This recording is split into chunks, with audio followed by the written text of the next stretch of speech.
ఏం చేస్తున్నావు Varshi? Onions cut చేయడానికి హెల్మెట్ దేనికి? హెల్మెట్ ఎక్కడిది? పెద్దమ్మది. ఇప్పుడు కిందకి వెళ్ళి బండి దగ్గర ఉన్నది తీసుకొచ్చావా ఆనియన్స్ కట్ చేయడానికి? మీకు ఒక్క ఆనియన్ కట్ చేయడానికి హెల్మెట్ కావాలంటే మేము ఎన్ని సంవత్సరాల నుంచి ఎట్లా చేసి ఉండాలి వర్షి? ప్రాక్టీస్ అదే హెల్మెట్ లేకుండా చెయ్యి. మేమేం హెల్మెట్ పెట్టుకోలేదే.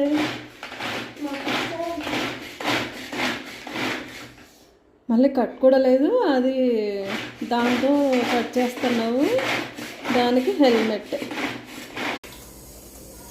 కొంచెం వెనక్కి జరుగు.